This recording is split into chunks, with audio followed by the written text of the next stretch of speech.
நானும் ரோபோசங்கர் சாரும் நிறைய இடங்களில் மீட் பண்ணியிருக்கோம், பார்த்துருக்கோம். ஆனால் 2 பேரும் சேர்ந்து நடித்து 2 படம். நம்ம அஜித் சாரோட விஸ்வாசம் படத்தில் அவருக்கு ஜோடியாக நடித்தேன். அதுக்கப்புறம் இன்னொரு வெளிவராத படம், அதுக்கு நான் அவருக்கு ஜோடியாக நடித்தேன். ரொம்ப நல்ல ஒரு மனிதர், ரொம்ப நகைச்சுவையாக பேசக்கூடியவர். ஆனால் அவர் கூட நடிக்கும் போதெல்லாம் தெரியாத சில விஷயம். போன மாதம் விஜய் டிவியில் ஒரு ஃபங்க்ஷனுக்கு போயிட்டு லேட் நைட் ஆகிடுச்சு. அக்காவும் ரோபோசங்கர் அவரும் தான் என்னை ட்ராப் பண்ணாங்க. எங்கள் வீடுங்கிறது ரொம்ப பக்கம் தான். அப்போ நான் கேட்டேன், சார் கமல் சார் கூட நீங்கள் எந்த படமும் நடிச்சது இல்லையே, ஆனால் அவர் உங்களுக்கு முத்தம் கொடுக்குற மாதிரி ஒரு ஃபோட்டோ நான் பார்த்தேன் சார், இது மாதிரி கமல் சார் யாருக்குமே கொடுத்தது இல்லையேன்னு கேட்கும்போது தான் அவரோட ஆழ் மனசுலேருந்து அவ்வளோ விஷயம் சொன்னார். கமல் சாரோட எவ்வளோ தீவிரமான ஒரு ரசிகர், வெறியர் அப்படிங்கிறத சொன்னார். அப்பாங்கிறத தவிர அவர் வாயிலேருந்து வேறு எந்த வார்த்தையுமே வரல. அப்படி கமல் சாருக்காக எவ்வளோ விஷயங்கள் பண்ணி அவ்வளோ ஃபோட்டோஸ் எனக்கு ரொம்ப ஹாப்பியாக இருந்தது. இப்படி ஒரு சைடு ரோபோசங்கர் சாருக்கு இருக்கா அப்படிங்கிற மாதிரி. எத்தனை பாலபிஷேகம், எத்தனை கட் அவுட், எத்தனை விஷயங்கள். அப்படி ஒரு கால் பண்ணால் போதும், அப்பா உடனே வருவார், என்கிட்ட பேசுவார் அப்படிலாம் சொல்லிட்டு அவ்வளோ பெருமையாக பேசின ரோபோசங்கர் சாரை இப்போ தான் நான் சமீபமாக பார்த்தேன். ஆனால் அதுக்குள்ளே இப்படி ஒரு விஷயம் நடந்து ரொம்ப வருத்தமாக இருக்குது. எனக்கு அவங்க குடும்பத்தில் இதை தாங்கவே முடியாத ஒரு நபர்னா அவங்க மனைவி தான். ஏன்னா எங்கே போனாலும் அவங்க கூடவே இருப்பாங்க, கூடவே வருவாங்க. அவரை ஒரு பேம்பர் பண்ணி ஒரு குழந்தை மாதிரி பார்த்துக்கிட்டாங்க. அவர் உடம்பு சரியில்லாம போது அவங்க சாப்பிட்ற அதே சாப்பாடை அவங்களும் சாப்பிட்டு உடம்பு இழைச்சி அவருக்கு எந்த ஒரு காம்ப்ளெக்ஸும் வரக்கூடாத அளவுக்கு பார்த்துட்டாங்க. இப்போ அவங்கள பார்க்கும்போது எனக்கு ரொம்ப கஷ்டமாக இருக்குது. அவங்க குடும்பத்துக்கு, அவங்களுடைய ரசிகர்களுக்கு ஆழ்ந்த அனுதாபங்கள். அவர் ஆத்மா சாந்தி அடையட்டும். நன்றி. எனக்கு என்ன சொல்கிறதுனே தெரியல. போன அக்டோபர் நவம்பரில் குணா படம் ரிலீஸ் ஆகும்போது அவருடைய வெட்டிங் ஆனிவர்சரி அந்த ப்ரிவியூக்கு கூப்பிட்டுருந்தாரு. அந்த குணா படம் மஞ்சுமல் பாய்ஸ் ரிலீஸ் ஆகிருக்கும்போது என்னை கூப்பிட்டுட்டு அப்படியே ரோசின்னு தேட்டரில் ஃபுல்லாக அப்படி கத்துனார். நாங்கள் இப்போ நிறைய ஈவெண்ட்டில் பார்த்துருக்கோம், மேரேஜ் ஃபங்க்ஷன்ஸில் பார்த்துருக்கோம். அப்புறம் நாங்கள் குக்குத் கோமாளி பண்ணும்போது எப்போதும் கூப்பிடுவார். நான் ஒரு தடவை எங்கள் வீட்டுக்கு வந்திருக்கேன்.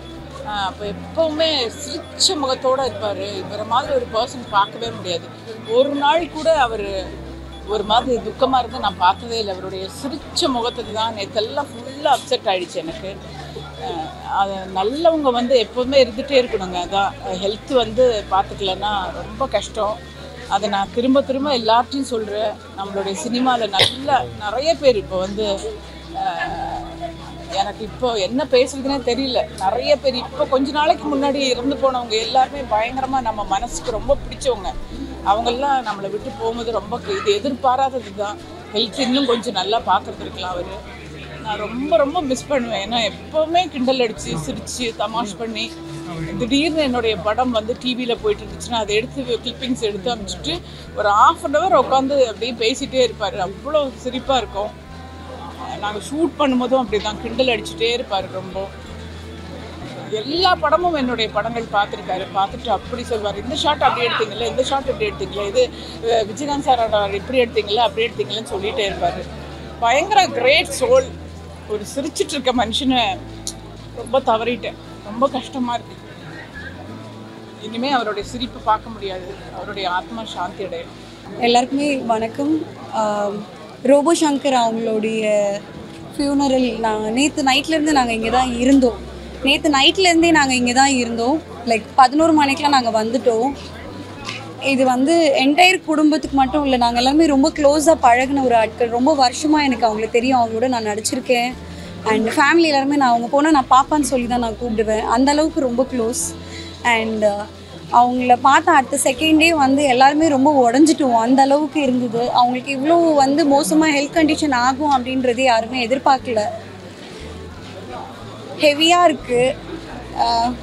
எங்களுக்கே எப்படி இருக்குது அப்படின்னும் போது அவங்க ஃபேமிலியில் இருக்கவங்கலாம் எப்படி இதை அக்செப்ட் பண்ணிப்பாங்கன்றது எனக்கு உண்மையாகவே தெரியல.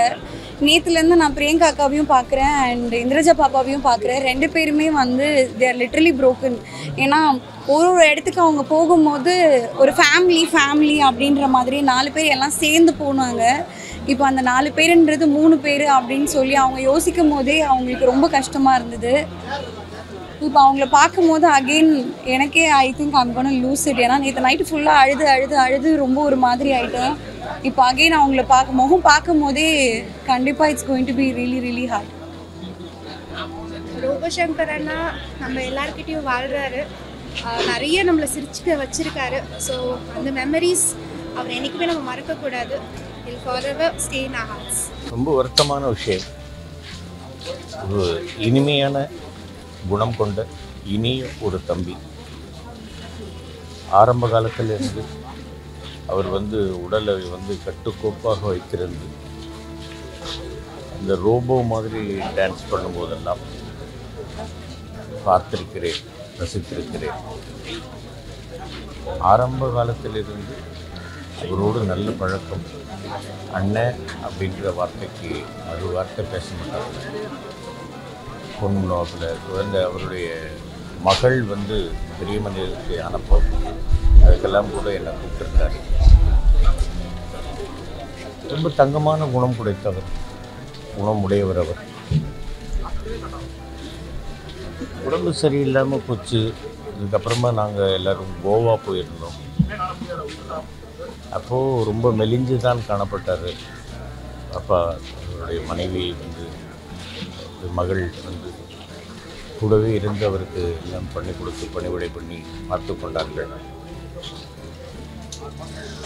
இறந்ததற்கு பிறகு இதுதான் காரணம் அதுதான் காரணம் அப்படின்னு குற்றம் குறை சொல்வதில் குற்றமில்லை. அவருடைய நேரம் இந்த பூமியில் வாழ்வதற்கு அவருக்கு விதிக்கப்பட்டிருந்த நேரம் முடிந்திருக்கிறது. அவர் இந்த பிறப்பு போதும் என்று இறைவன் முடிவெடுத்திருக்கிறார். அவருடைய ஆன்மா பிரிந்திருக்கிறது. அவருடைய குடும்பத்தாருக்கு என்னுடைய ஆழ்ந்த இரங்கல்கள். அவருடைய ஆன்மா சாந்தி அடையட்டும். எல்லாம் வல்ல இறைவனுடைய திருவடி நிழலில் அவரது ஆன்மா நிலைப்பாரட்டும் அப்படின்னு வேண்டிக்கிறது தவிர வேறு வழி இல்லை. நல்ல ஒரு தம்பியை இழந்திருக்கிறோம். திரையுலகம் ஒரு திறமையான ஒரு நடிகரை இழந்திருக்கிறது. வேற ஒன்றும் சொல்கிறது. அண்ணன் ரோபோ சங்கருடைய மறைவு ரொம்ப மன வருத்தத்தை தருது. ரொம்ப நல்ல மனிதர். கிட்டத்தட்ட 15 வருஷமா அவர் எனக்கு தெரியும். அப்படி பார்க்காம போனால் கூட கூப்பிட்டு பேசக்கூடிய ஒரு நபர். ஒரு சாதாரண மனிதர். அவருடைய உழைப்பால், அவருடைய திறமையால் இவ்வளோ முன்னுக்கு அவர் நம்மளை அவருடைய நகைச்சுவையால் எல்லாரையும் ரொம்ப மகிழ்விச்சிருக்கிறாரு. அது அவர் அவரோட பூத உடல் அலைஞ்சாலும் அவருடைய நினைவு நம்மளை விட்டு கண்டிப்பாக போகாது. இதில் மாற்று கருத்து இல்லை. அவர் சம்பாரித்து வச்சிருக்கிறது இதுதான். இன்னைக்கு இந்த ஏரியாவே பிளாக் ஆகிருக்கு. அவருடைய அந்த நல்ல மனசு, அவருடைய அந்த பழகிற விதம், அதுதான் அவருடைய மறைவை பார்க்கறதுக்கு எல்லாம் இவரும் ஆழ்ந்த ஒரு வருத்தத்தோடு எல்லாம் வந்திருக்காங்க. நான் கூட இன்னைக்கு தொழுகைக்கு போயிட்டு நேராக அங்கே அல்லாஹ்கிட்ட அவருக்காக நான் துவா பண்ணியிருக்கேன். அவருக்கு சொர்க்கம் கிடைக்கணும்னு. அவருடைய குடும்பத்தாரை பார்த்து உண்மையாகவே ரொம்ப மன வருத்தம் இருந்தது. இந்த நேரத்தில் என்னன்னா, நம்ம சோஷியல் மீடியாவில் நிறைய நெகட்டிவ் கமெண்ட்ஸ் அது இது வருது. பிறப்புன்னு ஒன்று இருந்தால் கண்டிப்பாக மனிதனுக்கு இறப்பு கண்டிப்பாக இருக்குது. அது இப்படி தான் வரணும் அப்படி தான் வரணும்னு இல்லை. யாரும் இங்கே கடவுள் இல்லை, மருத்துவரால் கூட சொல்ல முடியாது இது எதனால் இந்த இறப்புன்றத. அதனால் அவருடைய இந்த மறைவில் நல்லதை மட்டும் பேசுவோம், வேறு எதுவும் பேச வேணாம். அவரை சொர்க்கத்துக்கு போகணும்னு நான் ஆண்டவன்ட்டு வேண்டிக்கிறேன். நன்றி.